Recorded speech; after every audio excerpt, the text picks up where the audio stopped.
Stay connected to the world around you. KPBS brings you trusted news, compelling stories, and in-depth reporting every day. Wherever life takes you, KPBS is here, on the radio, online, and on the go. Discover more at kpbs.org.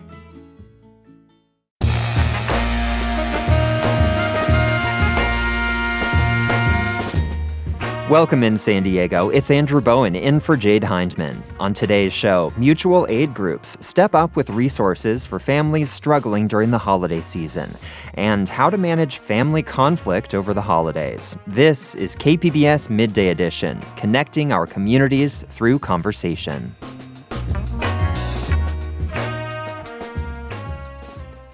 Thanksgiving is just around the corner, and while the holidays are an opportunity to give thanks, the recent government shutdown, funding cuts, and skyrocketing costs have made times tough for many San Diegans. Food insecurity in particular has been top of mind, especially with the recent back and forth over SNAP, the country's biggest anti-hunger program.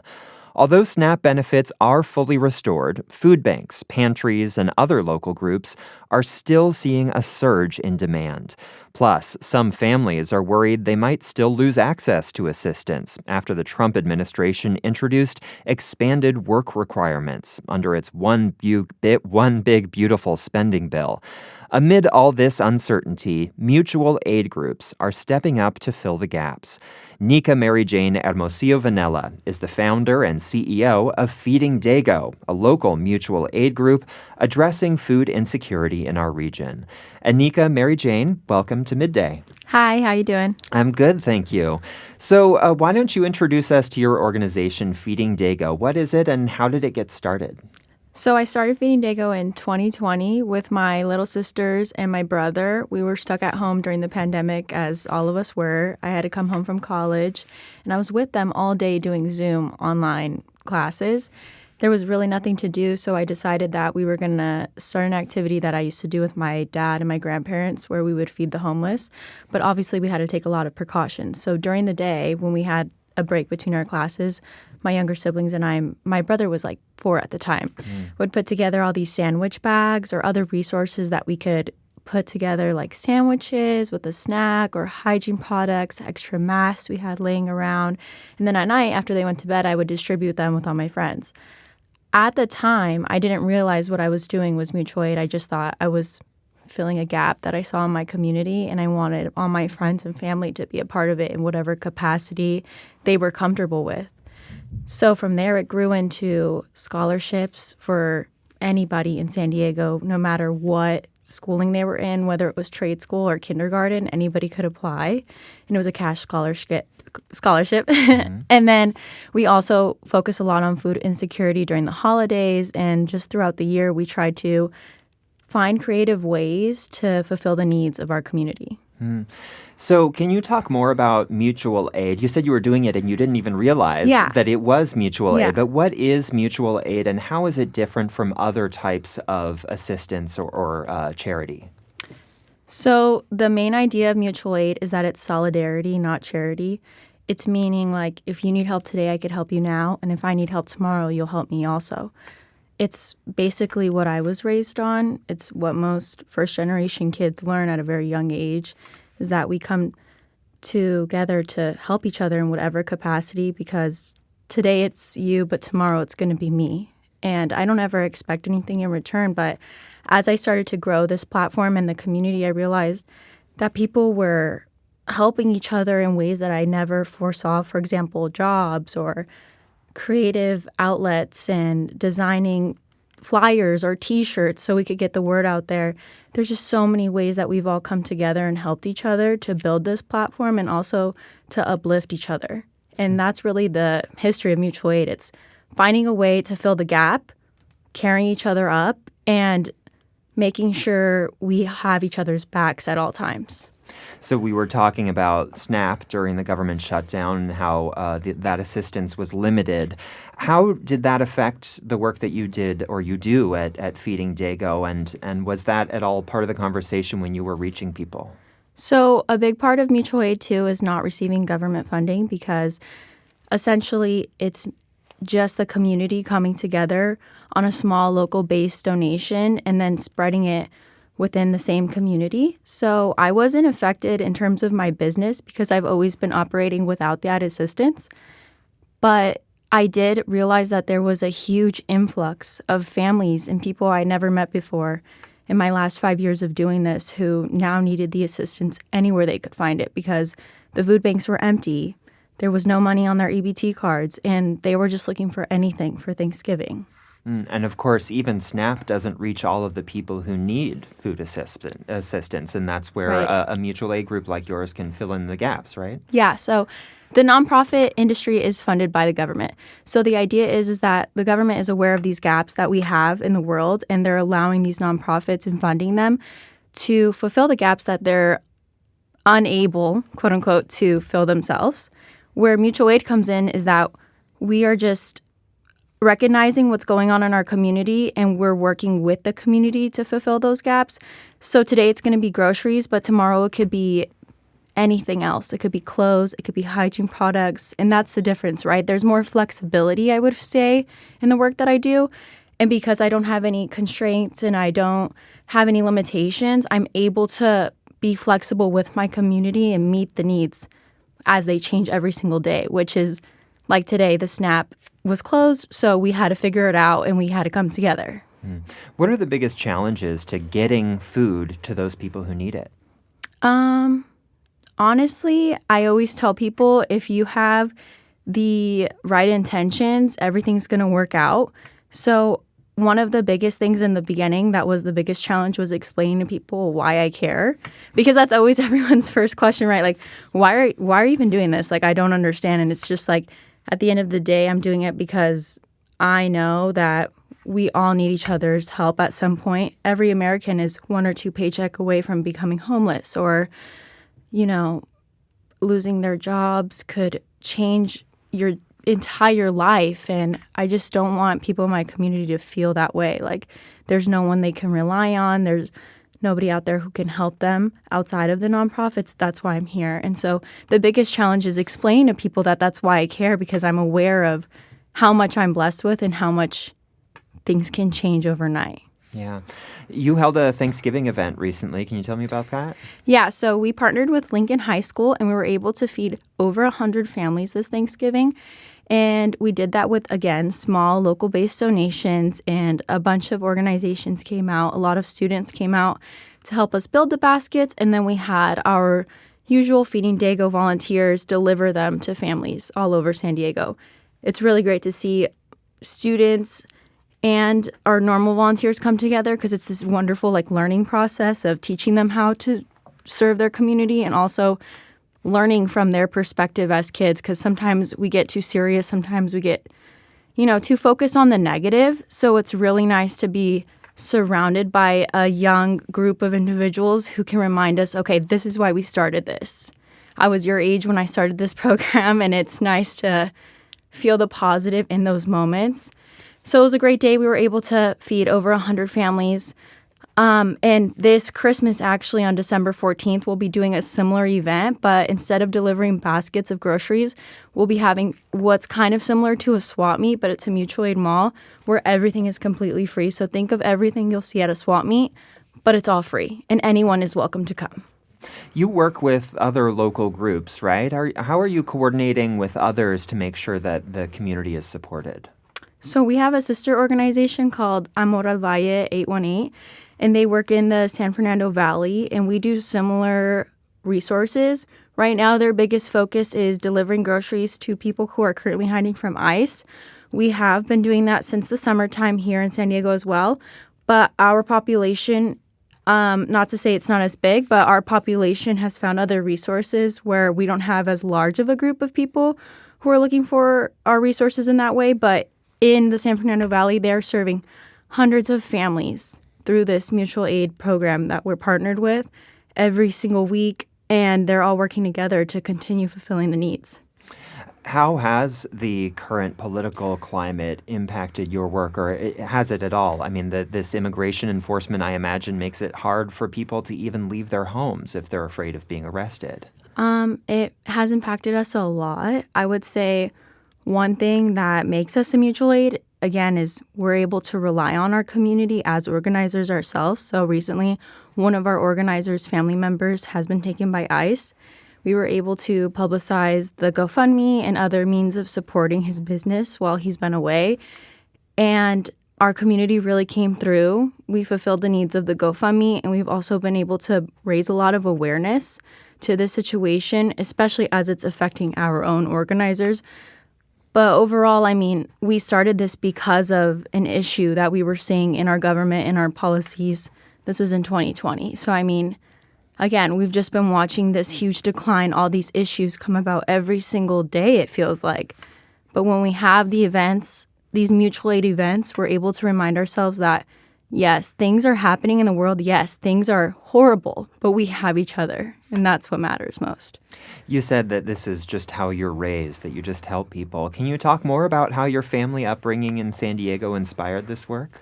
Yeah, so I'm first generation Mexican-American. My dad was born in Mexico, and my mom's family is from Sicily, so they immigrated here from completely different parts of the world, but it all remains the same, that all immigrants make America great, really.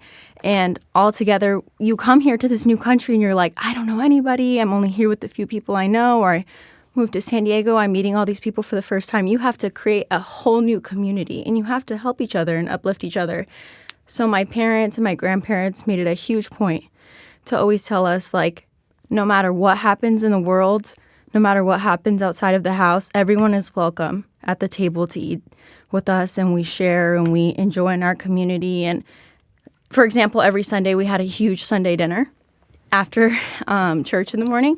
So my grandfather, he would always tell me, we invite everyone and everyone's welcome to come because you never know what's going on in their own house. And this is our one time to enjoy a hot meal together that we put together as a family to help our community and to embrace each other. Maybe someone's listening right now who would love to volunteer with you or make a donation, or maybe they need help themselves. How can people get involved with Feeding Daygo? So we're on every social media platform, Feeding Daygo, Daygo. We have that name because I'm a San Diego High alumni, and that's, if you're from San Diego, you know. But if you search us on any platform, especially Instagram, you can get in contact with us. We're always open to any volunteers to whatever level you're comfortable with. So that means if you're a creative, if you're looking to get hands-on, if you're just looking to make a donation or share a post, we welcome all of that. And we support every other organization here in San Diego. So if it's not with us, we encourage you to do it at least with somebody. Well, thank you so much for sharing your time with us, and best of luck to meeting the needs of the community during this Thanksgiving week. I've been speaking with Nica MaryJane Hermosillo-Vanella. She's the founder and CEO of Feeding Daygo. We'll list any resources mentioned on our page at kpbs.org/midday. Nica MaryJane, thank you so much. Thank you so much. I had such a great time.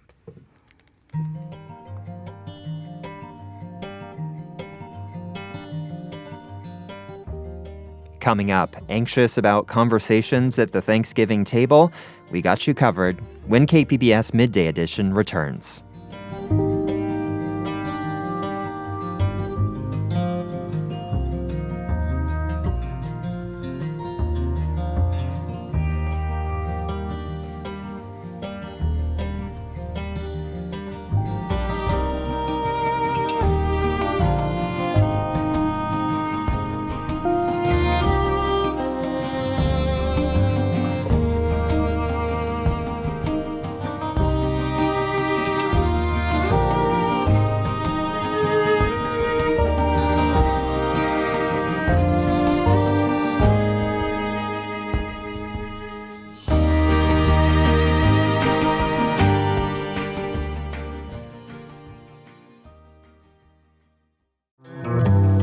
From El Centro to everywhere, we're Voices del Valle.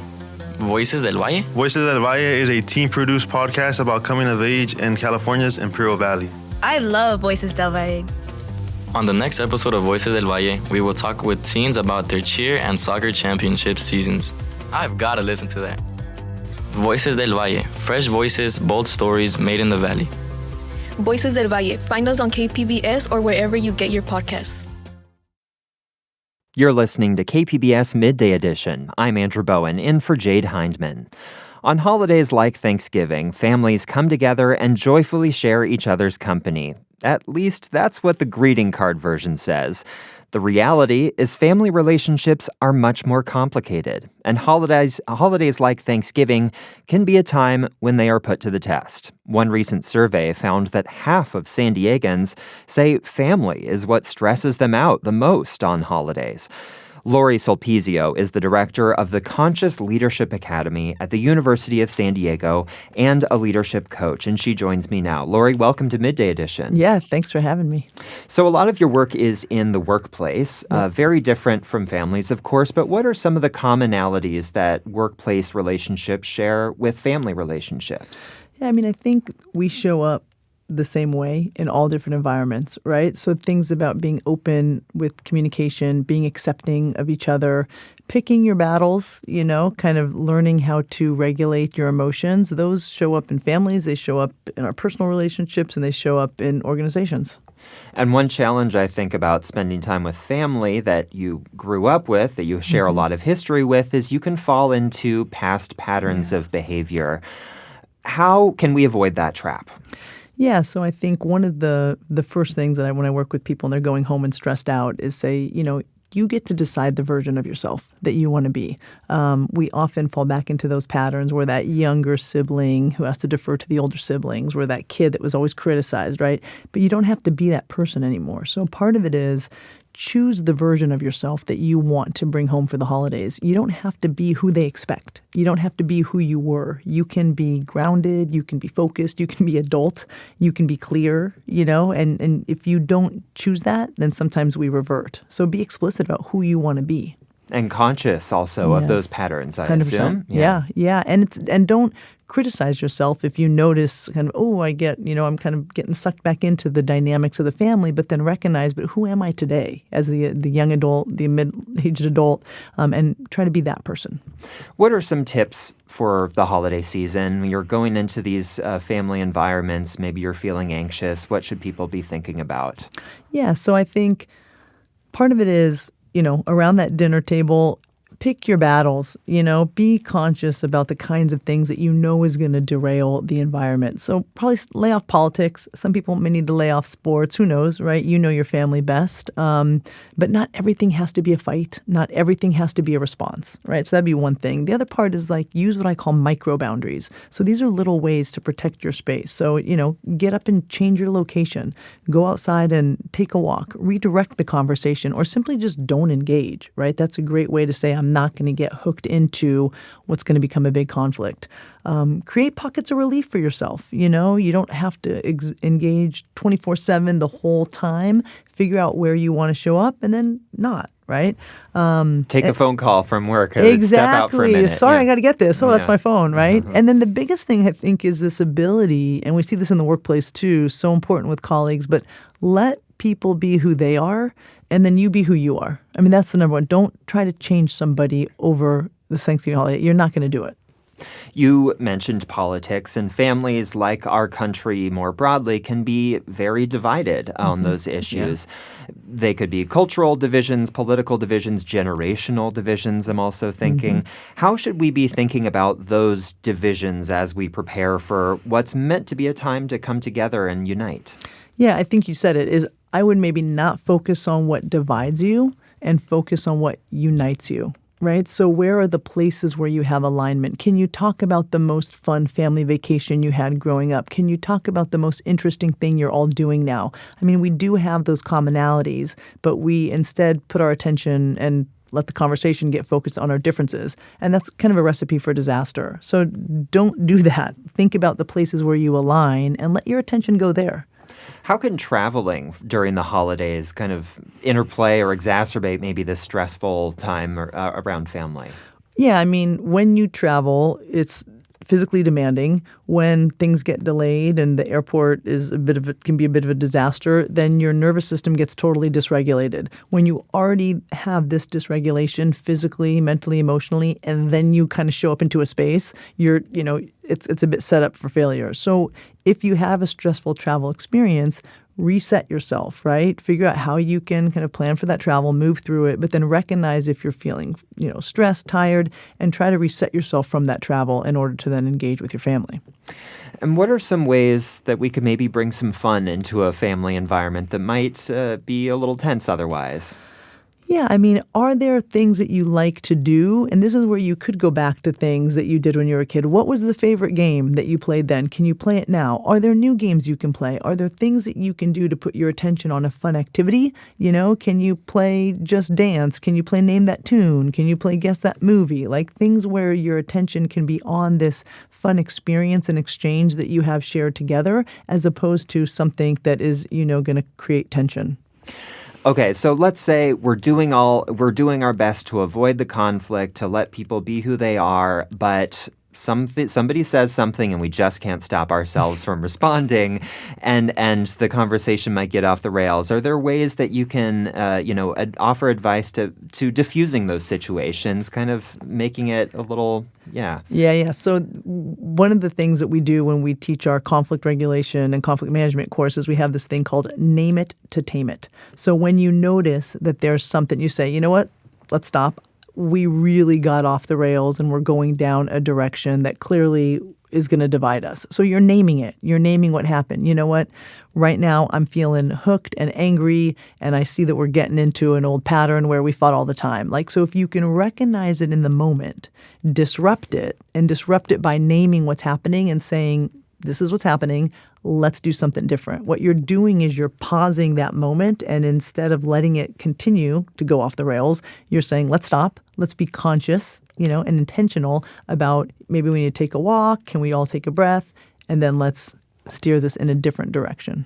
One of your main tips is to let people be who they are. Yeah. Can you explain what that means and how we put that into practice? Yeah. So, we have so much expectations on other people, and we want, they should be this way. They should do that, and I say, don't should on each other. You don't want anybody to should on you. And so you want them to be more patient, but they just aren't. So it's fine. It doesn't have to be a you problem. Somebody tells a story and they put all these unnecessary details and you're like, just get to the point already. Okay, that's not a problem. Don't make those things a problem when they don't have to be. So let them be who they are. Have some acceptance, give people some latitude to be, and then that will hopefully free up you to be who you are, right? We just need to stop trying to change people, because really the only person you have full control over is yourself. So we waste a lot of effort and energy trying to change and shapeshift others, and it's just let that go. That's not worth your time, your energy, or your effort. We sometimes hear this term emotional intelligence when we're talking about relationships, and I think I understand what it means, but it can be a very abstract concept. Can you help us understand what emotional intelligence is and how we can cultivate it in our daily lives? Yeah, so again, when we do our workshops, we break it into 4 parts. And so that's emotional awareness. I'm aware that I'm feeling something, right? Emotional understanding. I understand why I'm feeling what I'm feeling, where it comes from. And then there's this piece of resilience and regulation. So I can have an emotion, like that conversation goes off the rails. Somebody says something that is so politically, against what I believe. And instead of snapping back, reacting, I can pause and I can regulate myself, and I'm able to then notice that I'm a little bit hooked, but I'm not going to react. And then resilience, right? So the ability to be resilient and bounce back from when you do have those emotional experiences. So those 4 things are kind of what we think about. And it really is emotional intelligence, which includes those 4 things, and emotional literacy, being able to speak your emotions, other awareness. It really is about you being able to not let negative and extreme emotions derail you or drive your bus down a road you don't want to go, right? Having that control over your emotions, but without squashing the emotions. It's okay to say that comment really hurt my feelings. I'm really angry, but I can be really angry and I don't have to punch a wall, right? It's that kind of regulation piece. Well, that was going to be my next question, which is, sometimes we do feel like we have to say something because something might have hurt us, and holding that hurt inside us and not expressing it might make it worse. So what is the best way to kind of communicate to a loved one when they've hurt you? Yeah, great question. And it's own your own experience in that. So that comment really hurts my feelings and it makes me feel dismissed. When you bring up that political issue, you know it's a tender spot for me, and I feel really dismissed and unseen. So there's an ability to say it with calmness and not attacking the other person. You're such a jerk. You did this. But more, you made this comment. This is the impact on me, and it doesn't feel good. And hopefully we love each other enough that then we can realize, like, yeah, I'm sorry, I didn't want to hurt you. You know, I didn't mean to do that. And yes, we're disrupting that moment to talk about something else. So Thanksgiving is obviously a time for giving thanks. How can we put that giving thanks into action and into our relationships? Yeah, so what's really great about the idea of gratitude is what can ground us in the present, right? So even though we may be totally different from our family as adults, even though maybe this would be, we have this new family that we choose and we're going back to our family of origin, you can be grateful for the parts of what that family did give you. And so I think gratitude and recognizing what you're thankful for can help connect. And so that's why so many times around the table, it's like, everybody know what you're thankful for, and we roll our eyes, right? Because we have to do that. But it's such a beautiful practice, because if we can truly recognize, like, wow, even though with all of this chaos and dysfunction, I'm thankful for this and this and this, and I can recognize that. It just brings us into a different space. I've been speaking with Lorri Sulpizio. She's a leadership coach and director of the Conscious Leadership Academy at the University of San Diego. Lorri, thank you for being here, and have a happy Thanksgiving. Thanks. You too.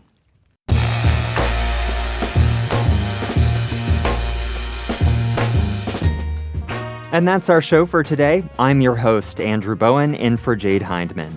Thanks for listening to Midday Edition. Have a great day.